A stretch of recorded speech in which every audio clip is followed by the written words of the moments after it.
Okay. Oh, hey, YouTube, it's now Olympus Reptiles. Sorry, I was distracted. You see, my lion's really close to my elephant, which makes me worry about him.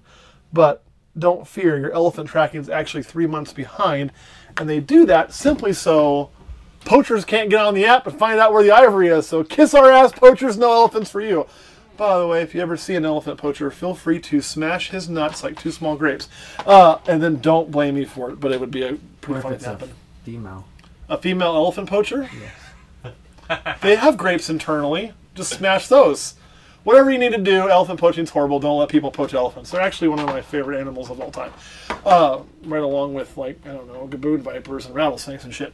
But what are we doing today? Today, we're going to smell markers. I don't know if I should do that. That's cradle. That should be fine. We're going to talk about breeding plans. We got this fancy new whiteboard, courtesy of my wife. So we got a little thing I can squeeze paper in there. Might be permanent. I don't know if I should use that one. We're going to use blue. Okay, that works. You know what? We're going to find out. I like black so much better. Oh, okay, that's fine.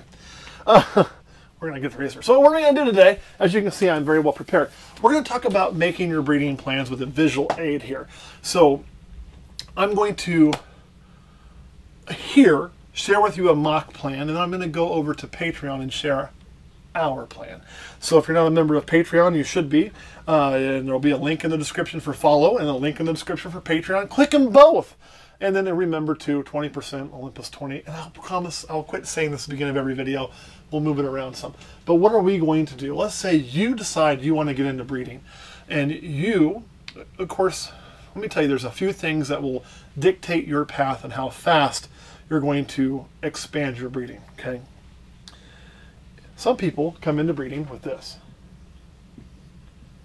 Okay. Not very good art, but I think you get the gist. Other people come into breeding with this.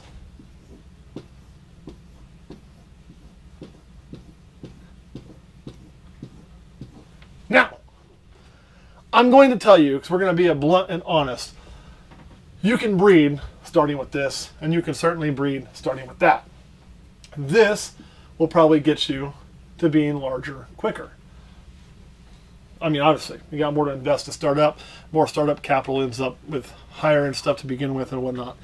However, if you're going to invest this, one thing I would caution you is you better either A, have some experience in what you're doing, B, have somebody that has some experience in what they're doing, or C, be willing to lose this. Because this is not a guaranteed sum game. There are people who will tell you, oh, anybody can breed, you just start breeding, and it's not hard. I can tell you it's hard. And there's shit tons of money. You can invest, you know, let's call this, you can invest $75K. It's cool. Just go get it from your bank. No problem. They'll give it to you, you know, at like 9% interest. It's fine. And then buy 8 of my animals at $7,500. Right? And then you're going to make shit tons of money and drive Ferraris. There is a segment out there that does believe that. And you know what? Always ask why somebody's telling you that. One, because they're trying to sell you really expensive animals. So if they're trying to sell you really expensive animals, they have to sing the praise of those animals. It's called salesmanship. You don't go into a Lamborghini dealership and buy a fucking Pinto, right? It doesn't happen. This is the same kind of thing. Number two, some people will do that and be very successful. They will, you know, be able to do that, even if it's borrowed money. If it's your own money, you can stand to lose. Your success rate is much higher because your overhead is much lower. The amount of time that that can float is a lot longer. And there are people I know who have done that and been done really well with it. But there's also people who do this. They take out that loan or they do whatever. They get into it and they invest a whole bunch of money, like cash in their 401k. Don't cash in your 401k. But they'll do it. And then what will happen is they go, you know, call it 2 years down the road. They had no real plan. They planned to make a bunch of clown whatever, and so did everybody else. And so then they get frustrated, and then they say, fuck this, and they sell out. Or something bad happens, or it takes more time, or whatever, because they had no plan, and they end up selling out. This person, they may not, you know, invest in, say, you know, 8K. This isn't all instantaneous, okay? This is spaced out, this is spaced out, and they may end up in the same boat. So how much money you invest does not necessarily dictate whether or not you're going to be successful long term. It may dictate how quick you can turn profitable depending on if you're subtracting your investment from your profits. There's a lot of people who tell you they're profitable because they don't know what profitable is. I'll show you that example too. Ah, stay bored. Okay, black was a bad idea. We go to blue. I'm going to need a wet rag with some alcohol on it, not the drinking kind. And what I mean by profitable, maybe it's the board, is there are some people who get into this hobby and they'll say, okay, I sold this many snakes and I sold this many snakes for 35K and my initial investment was only 10K. Therefore, I'm profitable. Okay? I'll tell you something. People who do this, and this is their math, I'm going to tell you something. They're not bright, or they're not doing the math, or they're not thinking it through. Let me explain. Your initial investment may be 10K, but you also have other things in here: food cost, electric cost, advertising costs. You may say, I don't advertise. Do you have a Morph Market account? That's advertising. Are you going to a show and buying a table? That's a form of advertising or a form of selling your animals or putting yourself out there. Did you buy stickers? Did you buy t-shirts? Did you buy all of that? Unless you're including all of your cost, right? All of your cost into this 10K. You can't just take your initial investment minus what you sold for and come up with a total of profit. That's not profit. You have to include every single dime you spend. I'll give you a great example. For us, when I say, how much money did I make? I could be like, well, we didn't buy any snakes this year. We only kept some holdbacks and we sold this much. We made this much on YouTube, this much on Patreon. Holy shit, Kurt, we made a lot of money this year. Do you feel that money, Kurt? No. No? Why do we not feel that money? Well, we have to make a house payment, right? That's another investment. We don't really have feed cost. We have an arrangement on that. We have an electric bill that just on this place is about $375. We have to have a water bill, which probably averages about $100. We have to have a trash bill that, probably averages right now, because the way I worked it, we'll call it that. We're about to have an internet bill. They actually hook it up, which will be about $50. So all of these things are a monthly cost. That doesn't include our advertising, our housing, things we have to buy to keep things going. All of that is just some of the monthly cost. If anybody's curious, I'll go ahead and tell you that's $850. So you start adding all that up, I can tell you, I know my monthly, and there's some other things I probably left out here, runs about $1,500. So if I'm having to spend $1,500, that means there's $15,000 plus another $3,000. There's $18,000 of just operating cost, right? 18K. I have to make 18K, and the first 18K I make just went to cover my operating cost. If nothing breaks, fails, needs replaced, I don't add anything or whatnot. So when people talk about profit and how much they actually made, it is a lot different than their reality of what they often say. Now, if I want to sound like I'm big pimping, am I going to say, take out all of my operating cost every month, or am I just going to told you, I sold this much? I'm probably just going to tell you I sold this much. But the fact is, I want you guys to come into this and be successful. And not be able to see if this marker's any better. Yep, that marker's way better. Awesome. It's a good thing I threw away that black one. Now we got to fix that before it sets in. Well, this kind of eraser kind of sucks. So, a little trick, if you have a whiteboard, a little bit of hand sanitizer. Look at that shit. Get stuff right off, right? Before it sets in, if you use the wrong marker. So, how are we going to get to bee breeding successful? Well, there's a couple things I would say you need to do.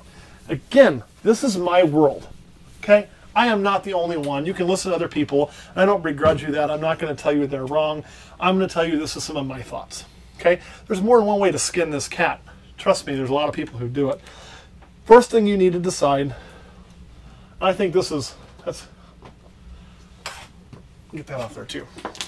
These are some things that you need to think about when you make your breeding plan.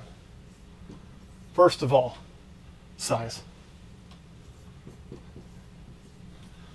When I talk about size, I'm not talking about how many snakes you want to have yet. I'm talking about size of your business. This has two parts. One, how much money do you realistically want to make? Okay, if you're wanting to do this for a business. That's important to set those goals. This is a goal that can change. You can say, hey man, for me, I can tell you my goal has changed. Originally when I got into this, my goal and my growth rate was set up to my goal was just to keep doing what I'm doing until I'm 50, have enough to supplement my retirement when I turn 50, so I have something to do and something to pay so I'm whole again. Well, if I worked till I was 50, I'd only need to make about 8% of my income to be whole, so I can have a real slow, not caring breeding plan. That goal for me has changed, but you need to know your goal for money. Again, these are fluid. And then you need to know your goal for business size, okay?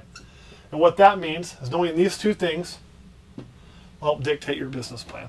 And what I mean by business size is, do you want it to be you and a partner, you, a partner and employee, you and 4 employees?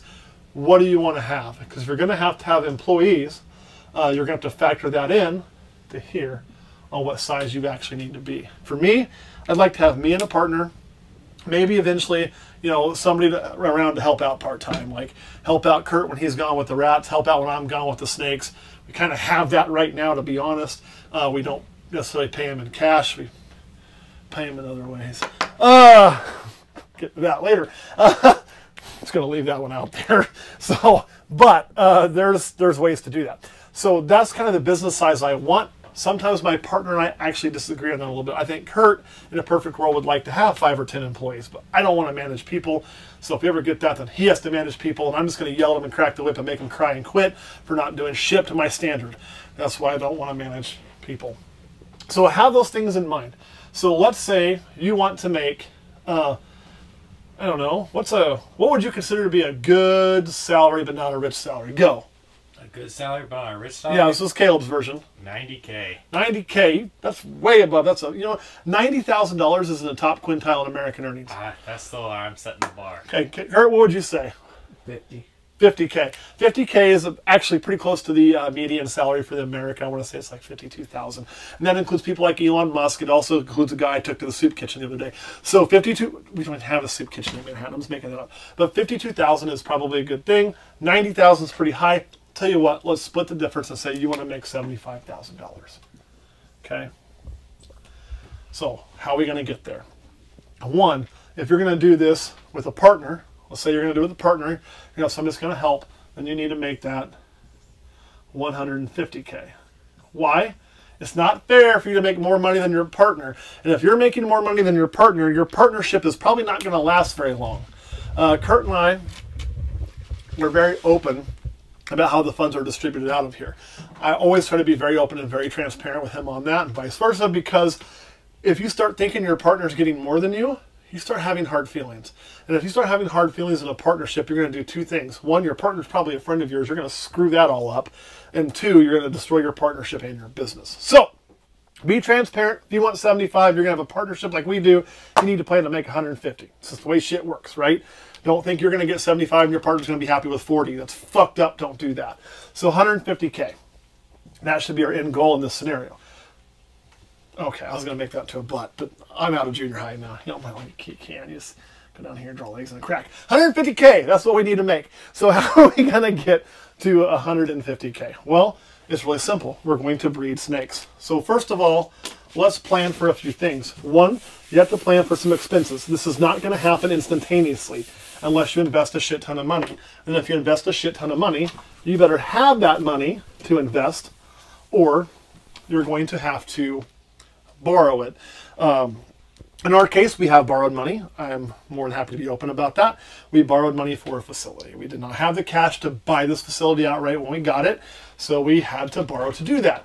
We're still paying that overhead. That amount of overhead cost us 500, a little over 10 grand a year, just on the property. But let's say you don't have to do that. You have an outbuilding. You're going to do it in your basement, whatever. We're going to take that out of the equation. So the next thing to say is, I need to profit $150,000. Figure out your expenses and then add some extra to it. The reason I say that is your expenses are going to go up. 1, are you going to create your own food?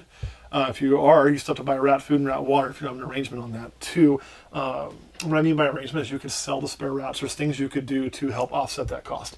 So figure that out. Your water bills, everything else. Let's say you're doing this on the very, very cheap, and you can run this whole thing on, and I'm talking, it won't be this when you start. Okay, when you start adding animals before you get to your plan. But let's say at the end of the goal, end goal, it's going to cost you $800 a month. That's pretty low, I'll be honest. It just is. So you need to basically plan for $10,000. That's 8,000 times 10 plus 1,600, 9,600. So that 150 is now 160. So we need to do 160K in sales. That's what we need to do in order for us to make the money that we want to make, so our partner and us can do just this, assuming we have no other overhead like we have to have in this. And also assuming we're not going to hold back or add anything else, which you're always probably going to do. So keep that in mind. So how many clutches is it going to take to do 160,000? Well, I'm going to tell you, somebody's like, well, I could do that in 6 clutches because I'm going to breed some, Jesus clowns or whatever. And that's great. But anytime you look at those super high-end morphs like that, understand, as everybody does that, that price is going to come down. And I know people say, no, it won't. It will. It will. It will.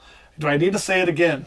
It will. The evidence is all across the board. Anybody who's been here for a long time can look at that evidence and can see it. It happened with banana. It happened with, believe it or not, pastel at one time. Albinos at one time were $5,000 to $8,000. Sunsets, when they first hit, were like $35,000. We saw what their price is today. Those prices will come down. So do not put all of your eggs in the basket of, I'm just going to make clown XYZ and it's going to make me rich. It may work for a short term, but it will not work for the long term. You're going to need to diversify a lot of your breeding projects, or if you're going to specialize in a gene, specialize in being the best at that gene you can, a la like John Dog, although I'm actually better at Xanthic than he is now. Probably not, but we're going to still toot our own horn a little bit. But plan on what you're going to do. John Dog's awesome at that shit, by the way. And go with that. But diversify the genes you're going to add into it and be realistic about the long-term price. Long-term price of a desirable single gene recessive, desirable, I would say one could easily bank on that being between $300 and $400 for a single gene. Where am I getting that? Getting that from a few different animals. Pieds, clowns, Xanthics, ghost, not really, they sell for cheaper than that, bastards. Albinos also sell for cheaper than that. I could spell today, but desirable recessives. Pieds are old, clowns are old, Xanthics are old. You're still seeing those in that about $300 to $400 range a lot of times. So you can plan on that. You add in genes, it's going to be more. Your incomplete dominant stuff is going to drop faster than your recessive, so you need to mix recessives into your breeding plan. But let's say you can have an average of 6 eggs per clutch. That's pretty close to correct. We actually average a little bit higher than that for healthy eggs per clutch that actually hatch. But 6 is a good working number. You're going to have some that are 9 or 10. You're going to have some that are disappointing in 2. We're going to go with 6. That's tend to be the held industry average for eons. Let's say out of those 6 eggs, you can average, okay, average, because you're going to have your $1,000 baby. You're going to have your several $1,000 baby. You're also going to have your normal or your single gene. Let's say we can average $500. Personally, I'm going to tell you, I don't average out a baby. Could I average out a baby? Probably could, but I kind of like making some of the shit that ain't there because I like the way it looks. So, but we're going to say $500. Just it makes my math easy. That means this clutch at $500 is going to be worth $3,000.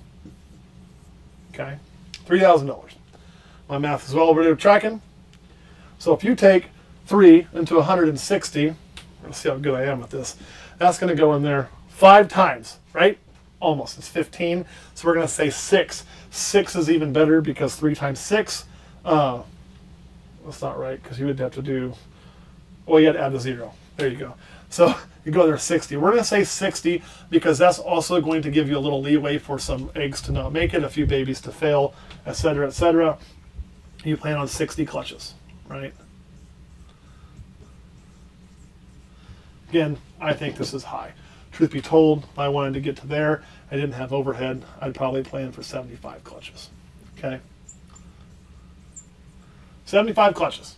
I think if you're planning there, you're good. This gives you some leeway to do some other stuff you just like, have some lower things you want to sell, do some higher end stuff. take a shot at some projects, add some things that are added to some projects, like some double recessives that aren't going to sell for a whole lot, but then when you get to the visual of the projects, it will. So 75 clutches is a good thing to shoot at. That's going to get us where we want to be. So how do we get to 75 clutches? We now know two things. Our goals would be $160,000. That keeps our partner and us both making $75K.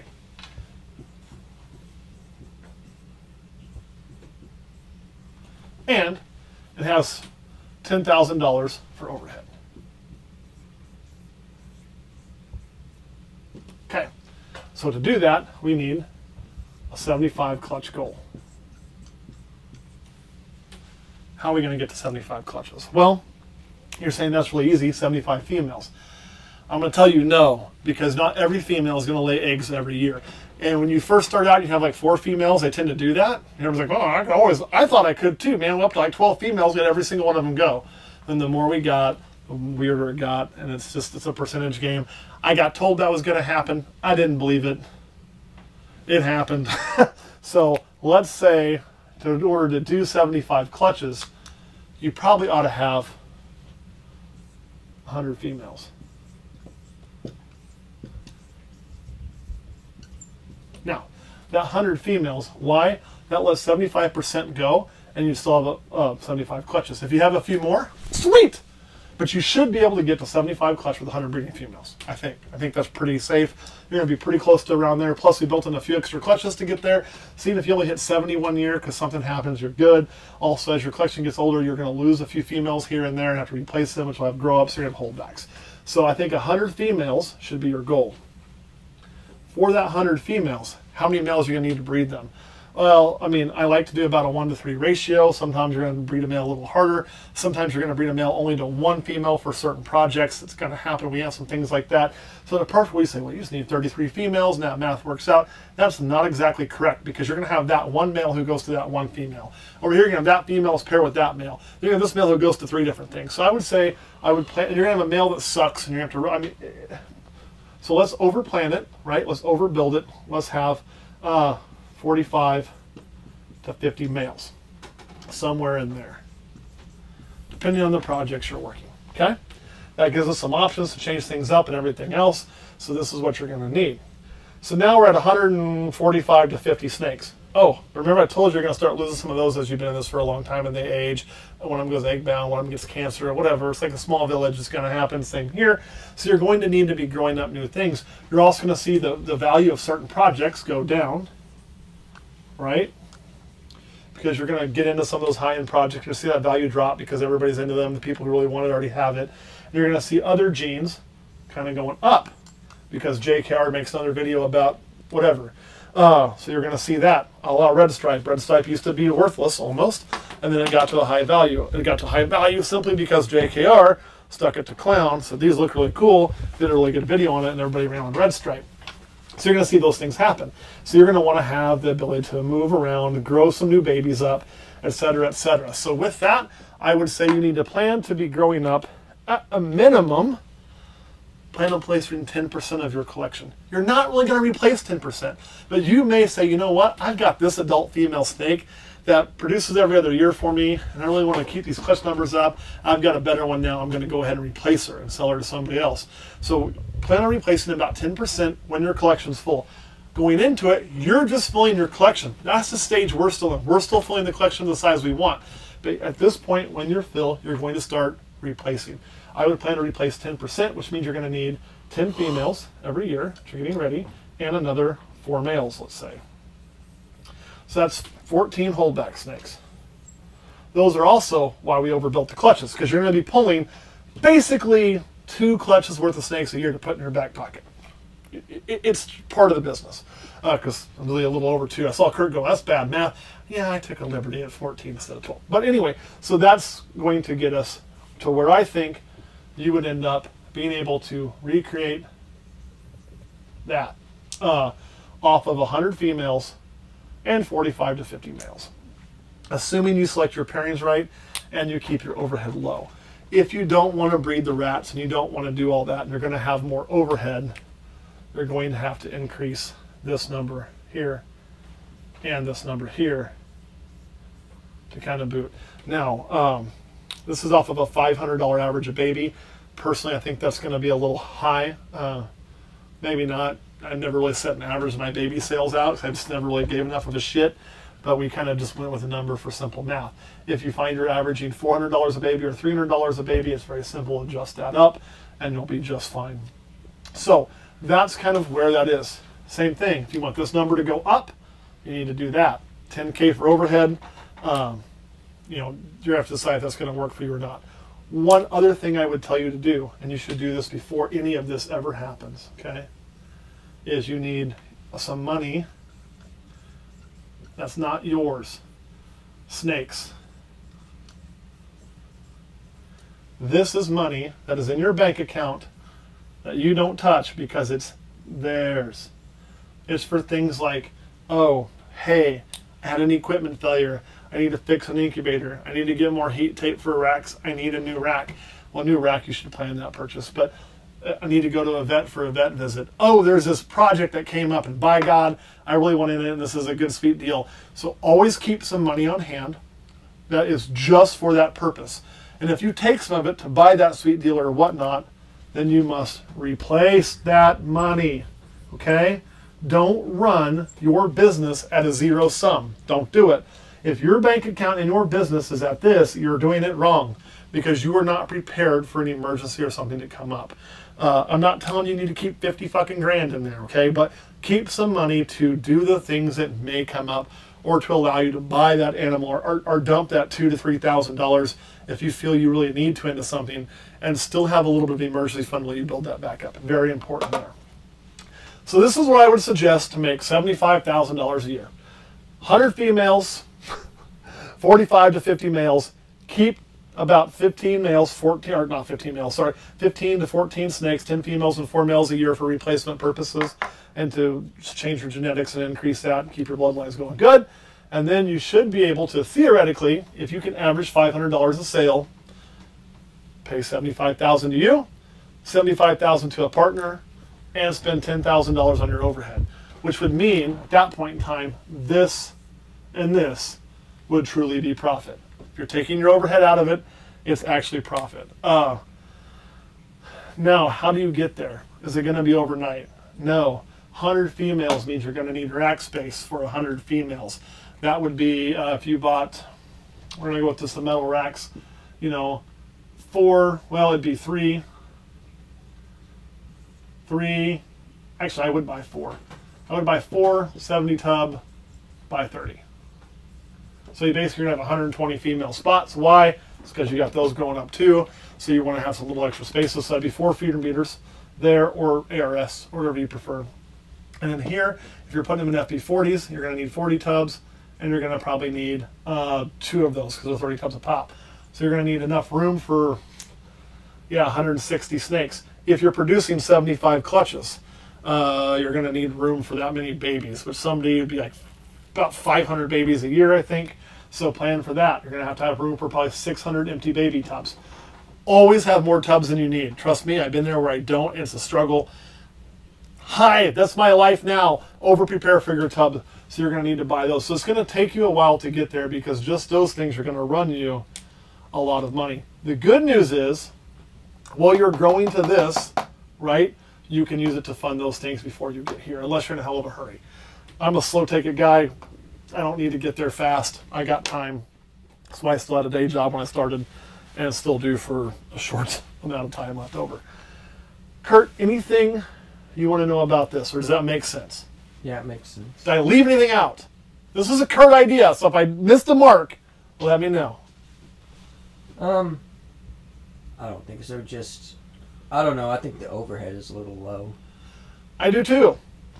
But this is assuming it's in your house, where the only extra electric you're paying is for the snakes, and it's assuming that you didn't have to build a new building.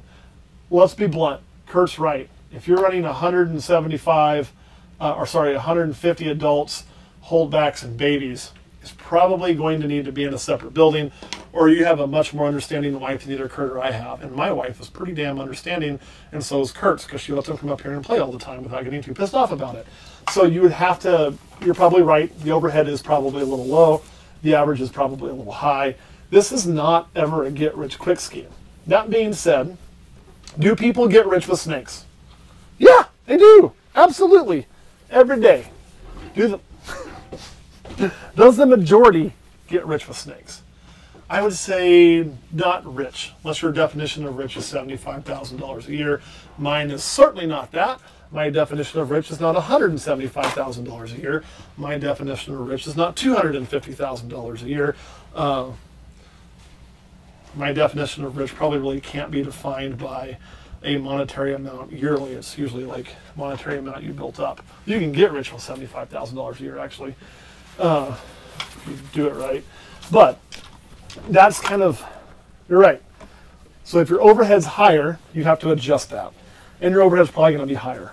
Our overhead runs, like I say, probably, I've also kind of picked that $800 number because $800 a month is literally what it cost us to run this house after we pay for the house. If I have $800 a month, I can run that. That doesn't really include my litter cost. That doesn't include whatever incident that happens or extra expense that happens, which, like, it's going to sound bougie. You know, next year we're going to have to do a lot of pool repairs. And those pool repairs actually do come out of our business budget. The reason for that is when we have the guests stay here, we want them to have a pool in the summertime. And I was just like, hell, let's not do the pool. And Kurt's like, no, we need the pool. So we do a damn pool. So we'll have to do a lot of repairs. And that's going to come out of that. Plus, Caleb likes to have a pool. Well, he didn't care if we repair it. He swam in the mossy pool the other day. We haven't drained it yet. But that's, yeah, I agree. Anything else your thoughts are? No. Caleb, what do you think about that? Now that you've watched that and looked at that shit show. No, I definitely agree. I mean, I think a lot of people don't think about like the actual billing aspect, the feeder, the litter, females not going.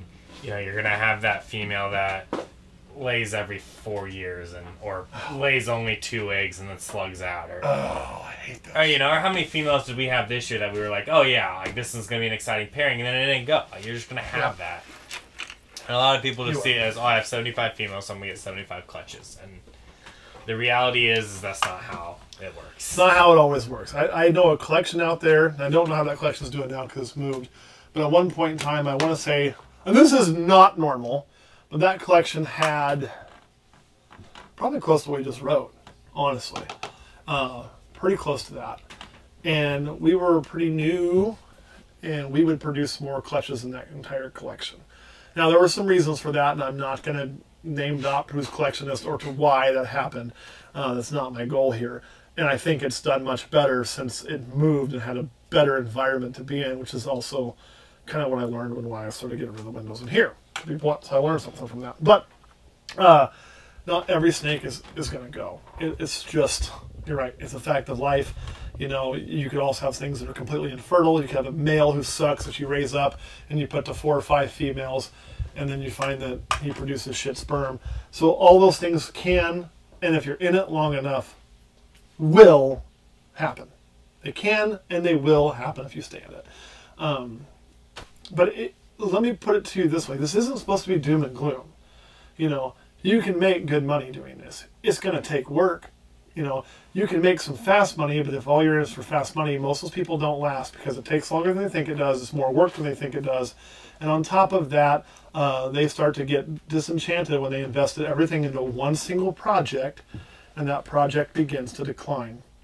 And people who have been in this long enough have all seen that. I want you to think about the people that you truly know, or that you see, who you know are very successful. And I'll name drop a handful of them. Most of them, with very few exceptions, are very diversified. You're going to look at people like Brian Barczyk, hugely diversified. Not just in ball pythons, in species and everything else. Kevin, whether you love him or hate him, from Nerd, hugely diversified. Well, not just again in morphs, but in species and everything else. You can pick on some people who specialize in just ball pythons with somebody like, I don't know, JKR. And you're going to go, oh, there's a guy who's not diversified. He's got clown and everything. He does right now. He's also had a lot of other genes and everything, and he works with a ton of different genes. It's not just like one clown combo. There's a ton of stuff going on with JKR, a lot of double and triple recessives. he's very diversified in his genetics. So much so that he can hop to the What's Hot project right now, and when Clown goes down, he will be onto something else. Very diversified in his collection. One of the very few exceptions to it would be somebody like John, who I think John probably laid his goals out. I see John as, I don't know John that well personally, being pretty analytically minded, and ran a path on the Axanthic. But if you think about it, even though everything he runs is Axanthic, he's very genetically diversified. And what I mean is, he didn't go and be like, a great example of what I'm talking about not doing is, I love Killer Bee Axanthics.